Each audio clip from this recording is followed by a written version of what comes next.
Today I want to tell you about something. Perhaps I never touched that point before. But I have not talked about it. That is other. It is about the principle of Brahma.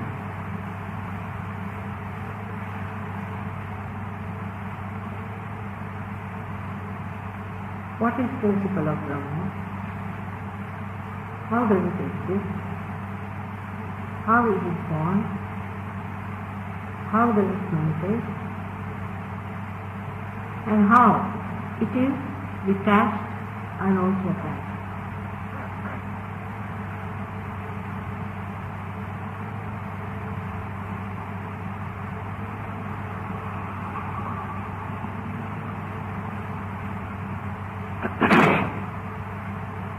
The principle of Brahma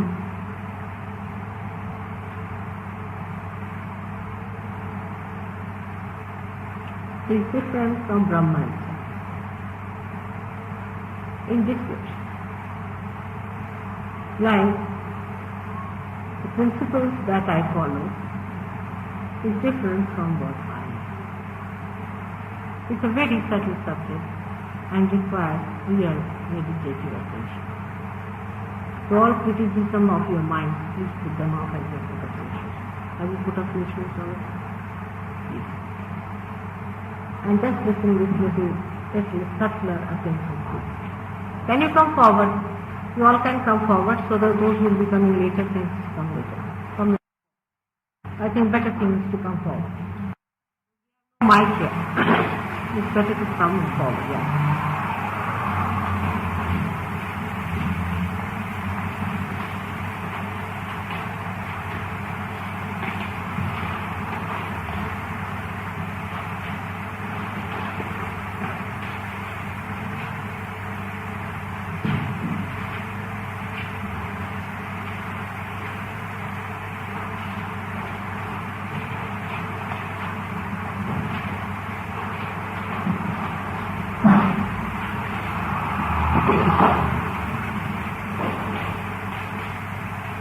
As the principles on which you are based are different from what you are, in the same way, the principle of Brahma is different from the Brahma itself, but is the Brahma and contained in the Brahma. But the Brahma itself is sustained by the principle.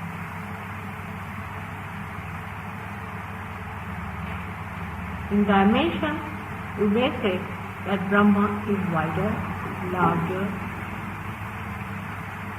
and you can call it even deeper. But the subtler is the principle.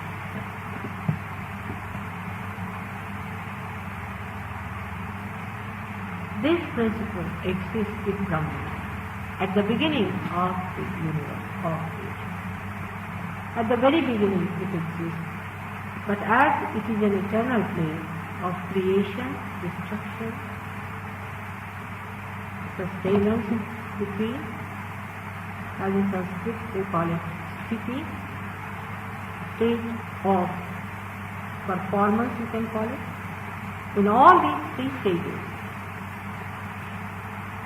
Brahma principle changes according to the container that it has. Like here the light looks like, the shade looks like of the shape of the cloth that is covering. Looking like is the mind, is the illusion. Something that looks like something which it is not.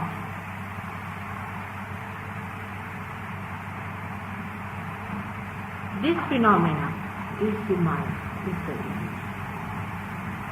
So the principle acts, pulsates the Brahma, and in the Brahman exists all the power which later on manifests the creation.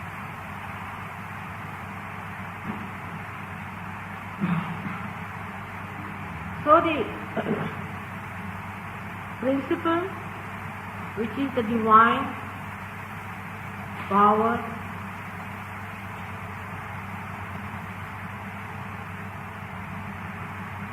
the aura of that, or the thing that it sustains, is the complete Brahma, and that Brahma has got three powers, namely one of existence,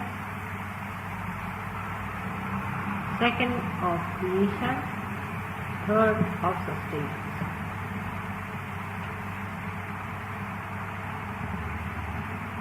The principle is the pulsating power of the Brahma.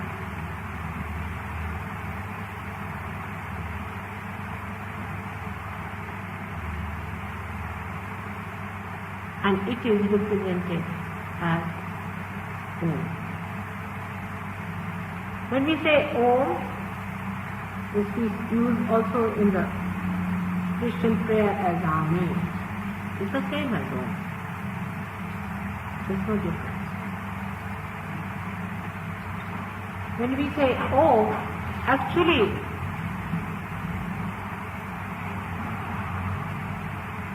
the action of this principle is in the form of Om, like this, which is written on your forehead, if you can see it inside, in that way here. This principle is the, you can say, the feet.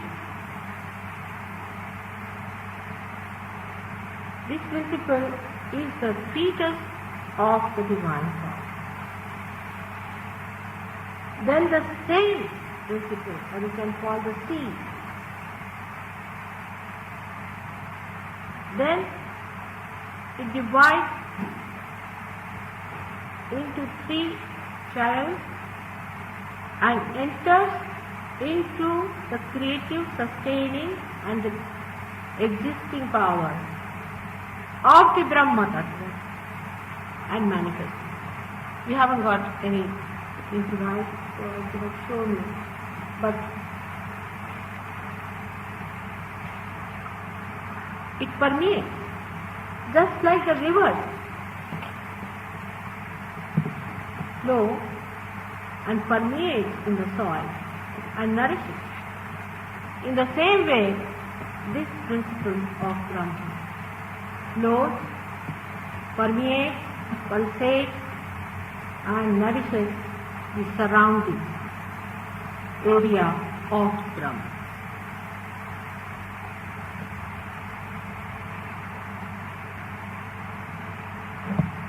So when the attention, which you call as Mahat Chitta, or the attention of God, you can call it,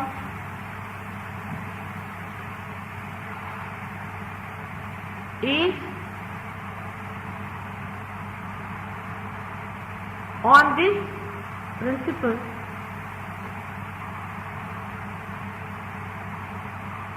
then Brahma doesn't cease. Are you following me? When the attention moves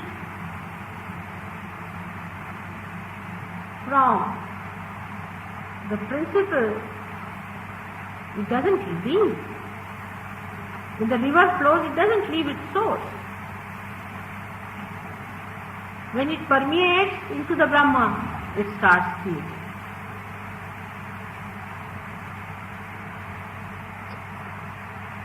This principle is detached as the light or the electricity inside this global system. But it permeates. It may permeate through it It may permeate into this room, but still, it is detached. One wouldn't say there could be any proper simile for Brahma, because that's an absolute stuff. And an absolute cannot be compared. As they call it atula. It cannot be compared. So now people think that what is God? Question comes here.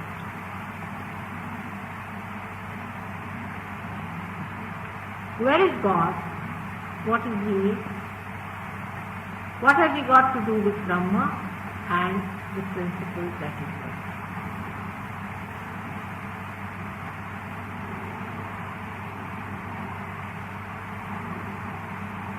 God is the principle.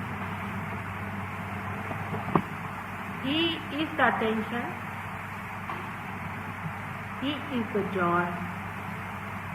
And He is the truth. And the Brahma that surrounds it is His power permeated, enlightened by His. The same Brahma has got a capacity to get itself transformed into a creative, sustaining, and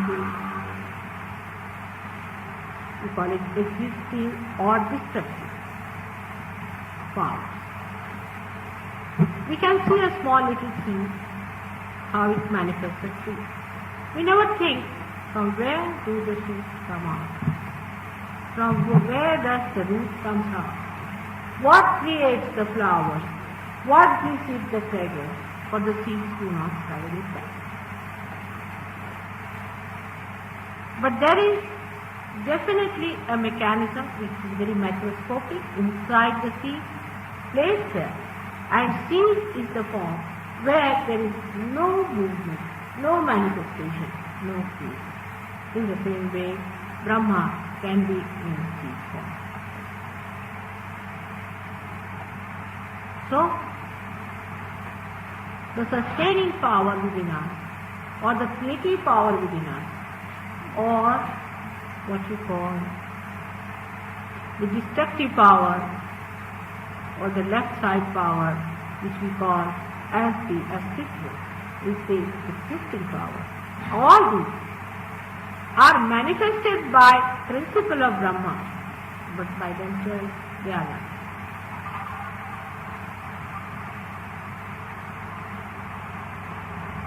So Sat Chit Ananda, the truth, the joy, and the attention. The nature of Brahma, which is this, is God.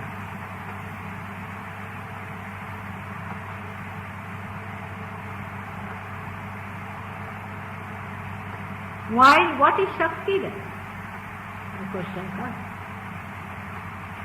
The Shakti is the complete Brahma plus the power of God.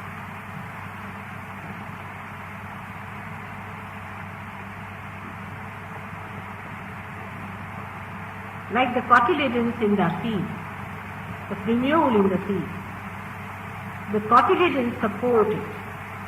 Through the cotyledons, the primule takes all the powers and creates beautiful flowers and all the beautiful fruits. The roots also are created. The food is given by cotyledons. It sustains. Out of this, the principle that does it, the generating power, the germinating power that is in it, is the power that we call as the Shakti.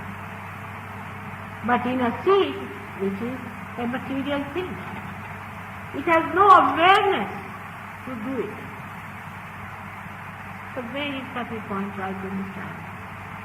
The seed itself cannot germinate itself. It has certain other power within it which is placed by God, that germinates. It cannot do by itself.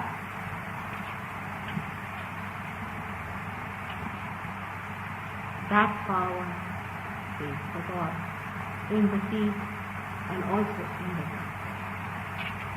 The germinating power is the Shakti. That power which makes it do it, but the seed is not aware of it. When you reach to the human stage, you have to know that power, and you have to be aware of that power, and that is self-realization. The power that has created you, the power that has given you all these three powers, Ida Nadi, Pingla Nadi, all Kundalini, everything. The one which is the desire of all that.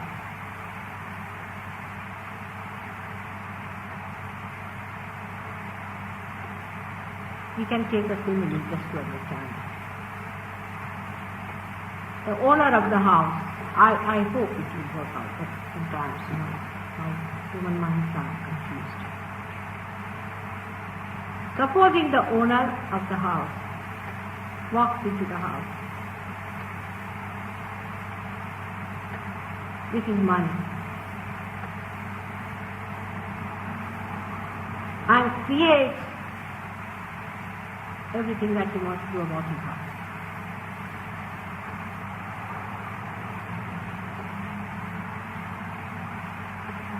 Now the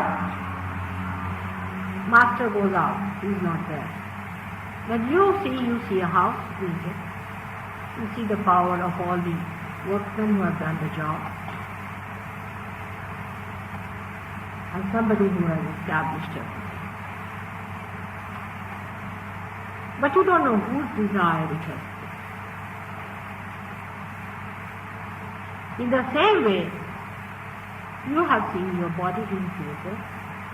You even see the mind that is you have there. You can see your emotions that are there, of course. You can also see you are a human being. You can also see you are much far away from the animals. And if you have some wisdom, you understand also you are much wiser than anything that is created so far. And also if you have some foresight,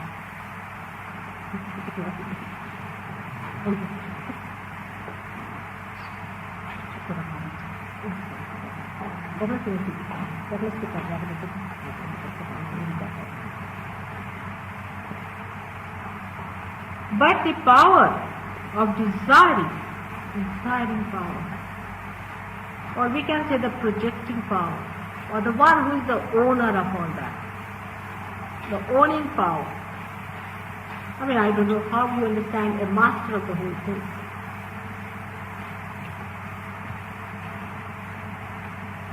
He is the one.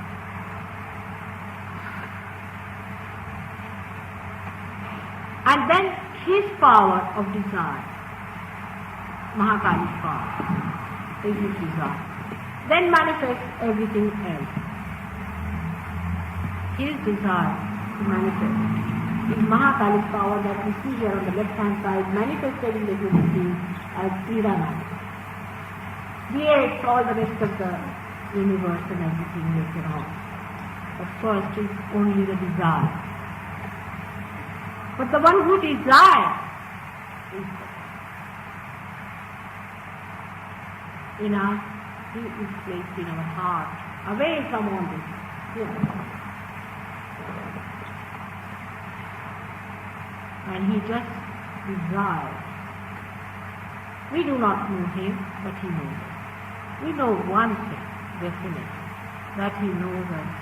There is someone who is definitely watching us, as in the Gita Kshetra, the one who is the knower of the field.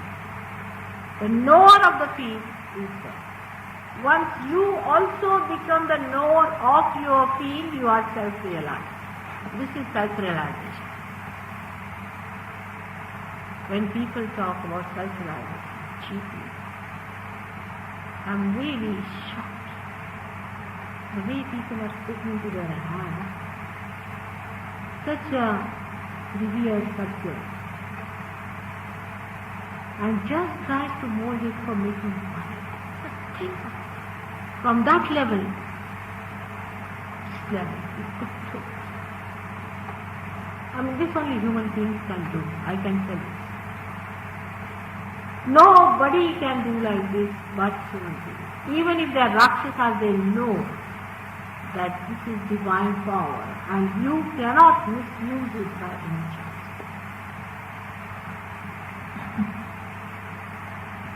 So this principle works.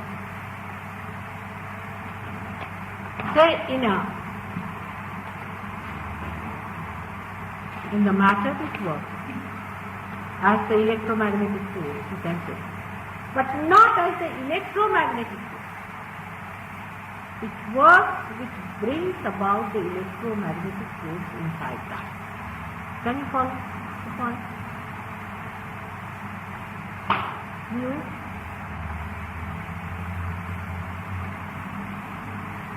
Say here is electricity, but the one who sends the electricity is the person. And he is aware of it. Till you reach the state of self-realization, you are not aware of it. You cannot control it. You cannot work it out. It works by itself. And that's why the doctors call it as autonomous nervous system and the psychologists as unconscious. After realization only, the whole thing becomes your own, in the sense you change size. So far you have been looking things from there. Now you sit with me and see the whole thing.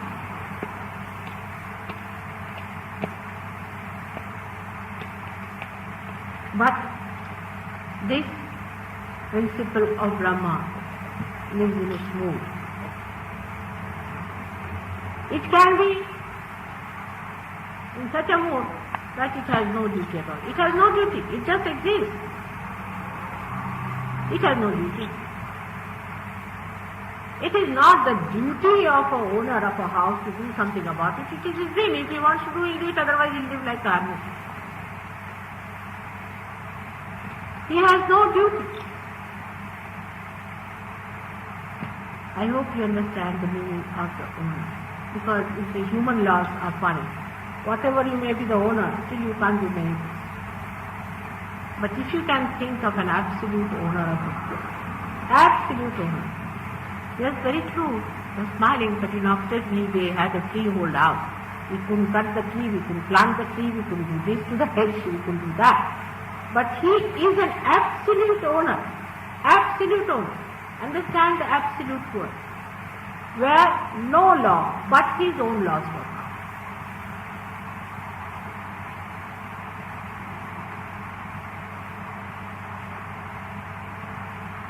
His laws operate. Nobody's law can reach him. Then you may say, the question comes in, then how is it, Mother, if you say that we are free? Freedom has been given to us. Only the freedom is so far as to choose it. For your betterment, you are not going to better him. You are not going to better Sahaja by coming to Sahaja. You are sadly mistaken. No. Sahaja has no duty. It's a whim. It has no problems. It is standing on its own master. It's not bothered whether you come here or go there. It is nishprayojana. It is without any cause. It is causeless. It's not bothered. So it has to take a form in which it has to bother. Then it creates, like a master of a house, need not bother about anything. He is the master. Who is going to criticize him? Who is going to argue with him? Who is going to challenge him? Who is going to put a quote against him? He is the master of everything. Absolute master. God means He is not only almighty, but He is the master of all that He has created. He is the master. If He wants to, He will do it, otherwise He will not do it. It is His will that He is done.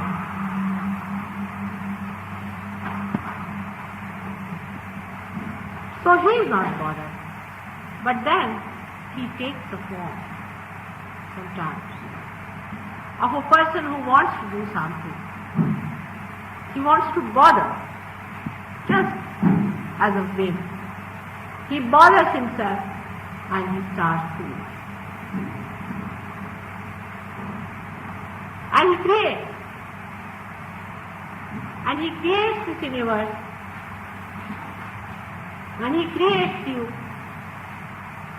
He creates because he wants to see with many eyes what he has done. So he creates his own children, grows them up, gives them eyes so that they can enjoy what he has. He gives them their power. This essence of Brahma is the Ganga Tattva, as in the Sanskrit is called as the Ganga principle. From here, we have to understand that is the first principle and that is the principle of innocence. That is the principle of holiness. That is the principle of chastity. That is the principle by which we preserve ourselves, by which we respect ourselves. That principle has been incarnated on this earth, as I have told you. He is created as Ganesha, but he is incarnated as Jesus. He is a Brahma. He is detached, and that's why he could be resurrected. No other incarnation would be resurrected. He was not born. It was a conception, desire. And that's why he was resurrected. You all perhaps do not know. Then what is difficult for God? I mean, for an Indian it is very easy to understand that Ganesha was created by Parvati. Yes, she created. We can never doubt it because he is God after all. He is an absolute personality. He can do whatever he likes.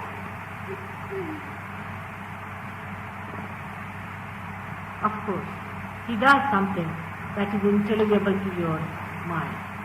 Christ. But if he has done something which is not intelligible to you, should not be discarded as something mythological or something out of the blue, not to be believed, because if you say that, then aren't you the most absolute people to judge?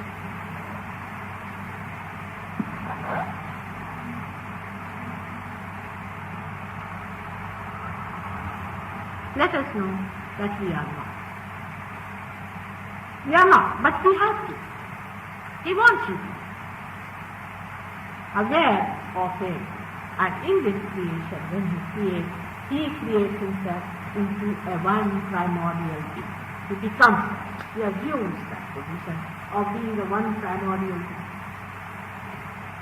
And then he selects his cells, which have to play an important role, which have to be awakened. Now the brain cells are the ones which are aware. Have you ever thought that how these brain cells know? How come everything? This little boy asked me this question because he is very much there. But very few people ask this question. How there is gravity? Why this becomes red? Why that becomes green? How it has happened? Who has done it? We take things for granted. everything for granted. That's the only trouble with human.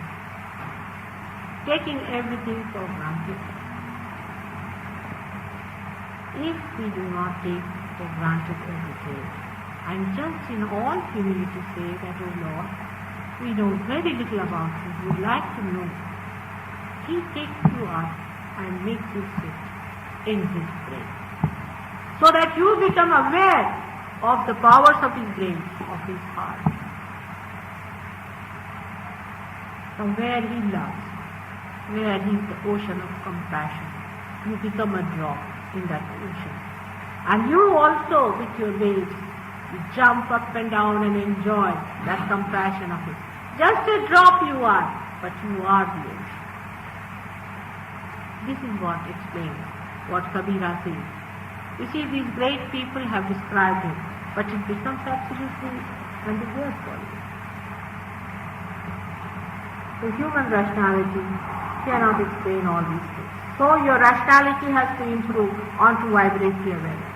You have to go up to that level, minimum of minimum, to understand God. You cannot understand His ideas.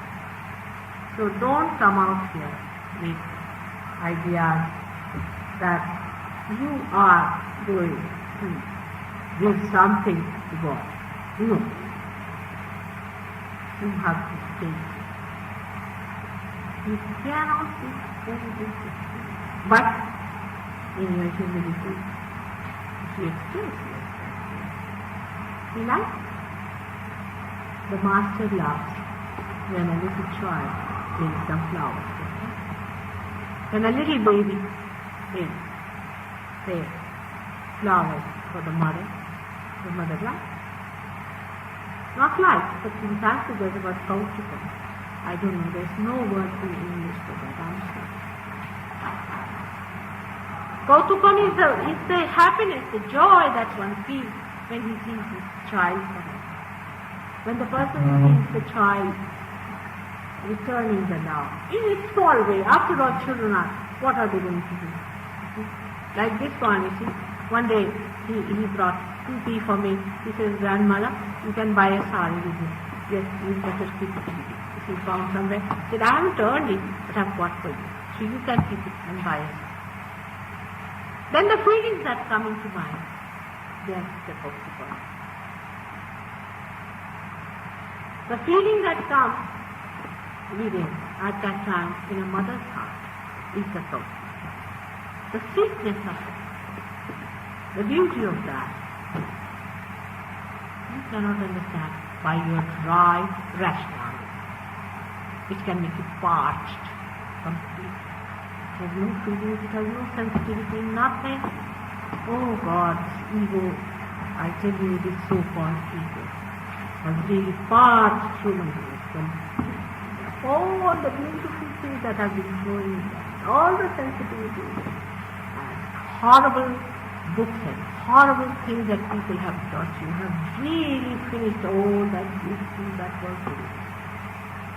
Such beautiful flowers were created with such beautiful fragrance to be emitted, have been parched completely, I feel, by this foolish ego of human beings, which is so limited. It was given to you just to understand the truth. But you have covered yourself completely with that mask. And it's such a difficult thing, I find. Such a difficult.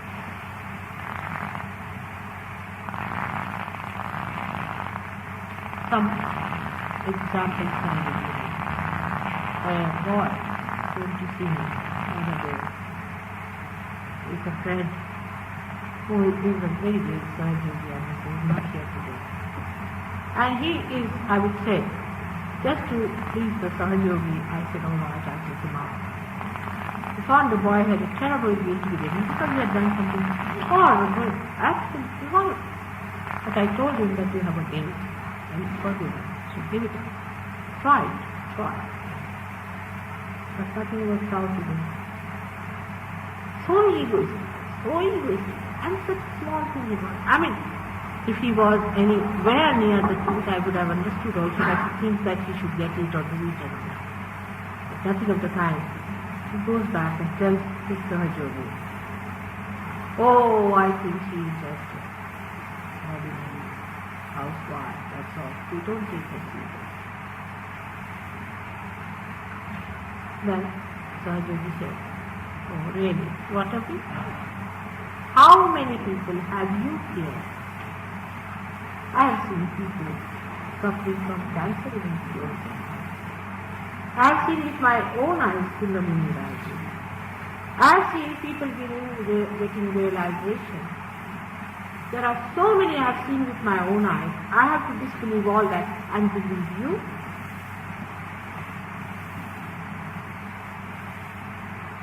I don't know that you know that.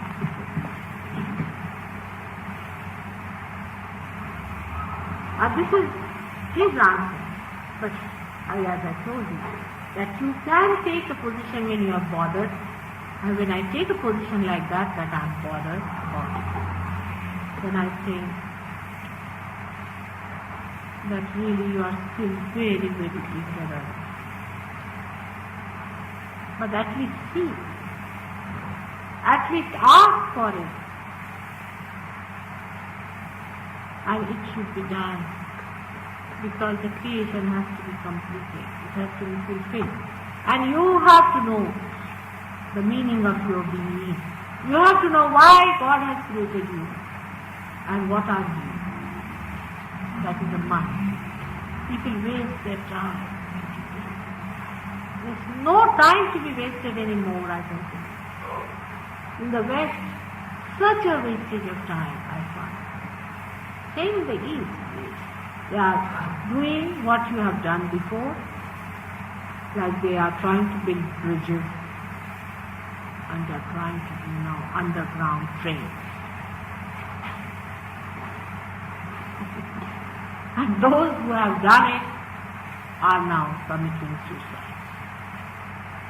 Between these two ends, where do I stand sometimes? I start looking at my face. What should I do? With these extremes that are there. So please also put your Mr. Ego outside the concept, so it will work. If it does not work out, that's not my concern. Not is my problem. It is your problem that it does not work out.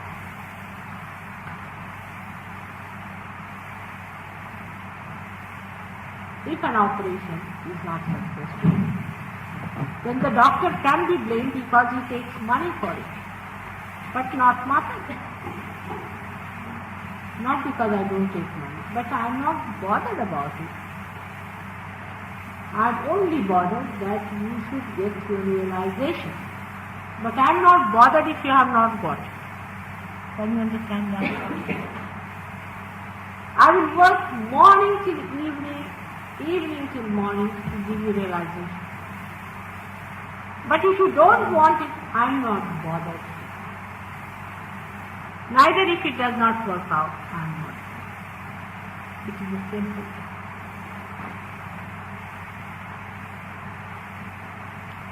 This is the only difference between a mother on this earth and I, the mother,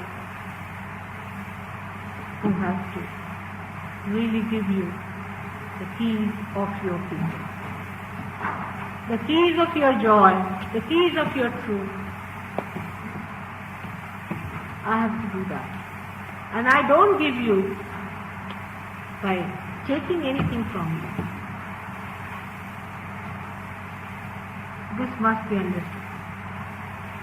Because egoistical people immediately are on the guard. What have you got to give me, sir? I do not take anything. I give you. Because I have to appreciate. And you can have it. Because that's your right, so you better have it. But if you don't want to have it, I'm not going to force it. And then I take myself, which I must take, because I'm not bothered. And with the tricks, people disappear, reappear, and disappear. So be careful on that. This is the principle of Brahma, which is detached.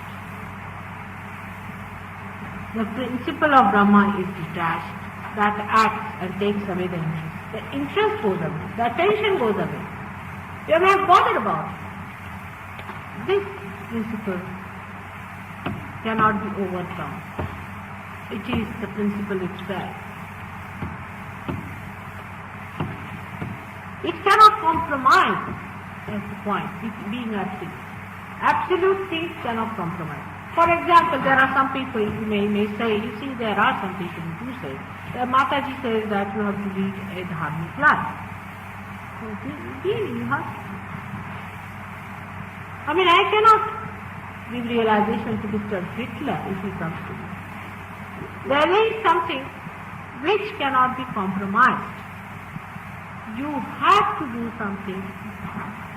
You have to be in a position to receive it.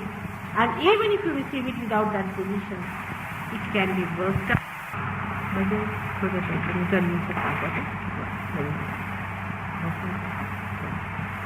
It is also not the principle that goes out of the way to demand something. No, it doesn't. To a point or not, but it won't.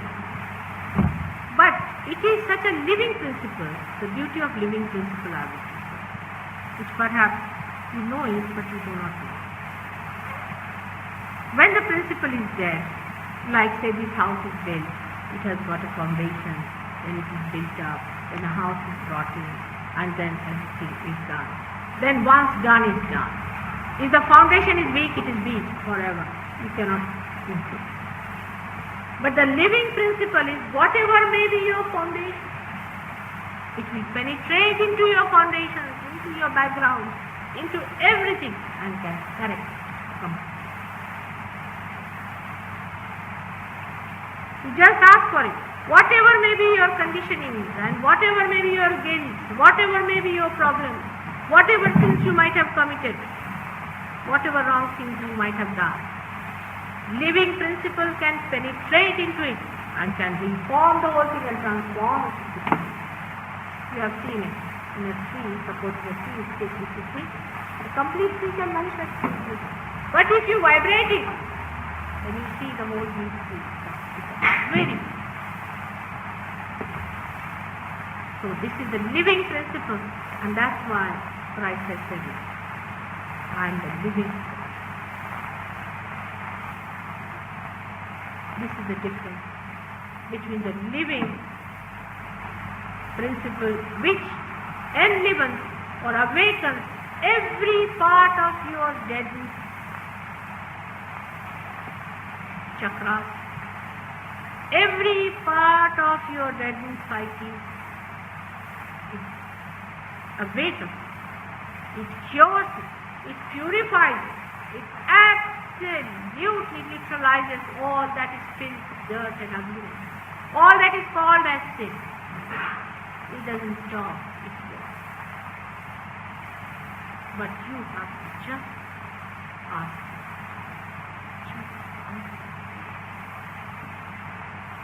That's the beauty of the living principle.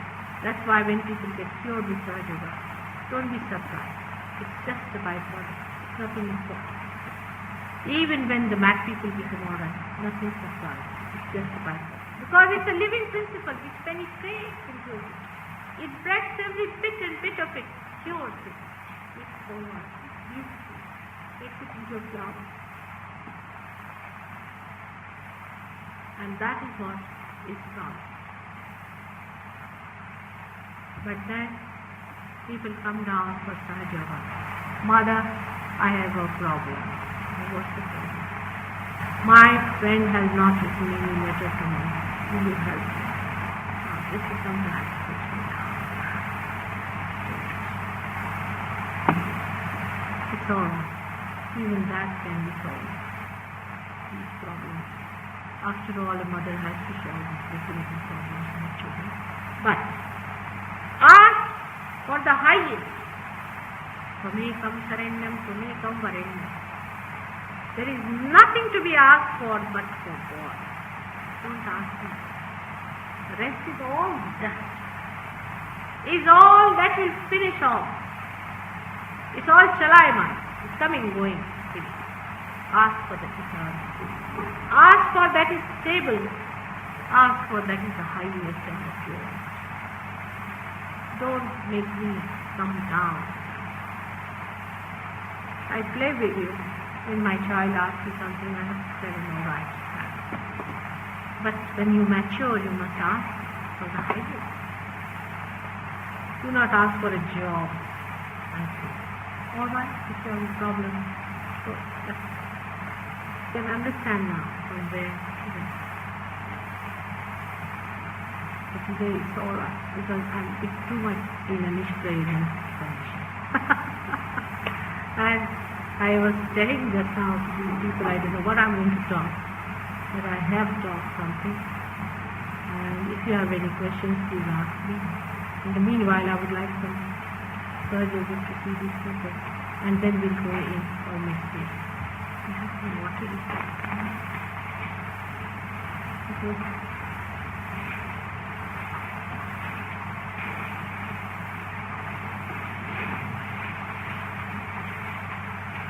Can you see these people now? We're just going to see one or two patients that are there. बेटे तुम लोग के हाथ में ठंडा आ रहा कुछ?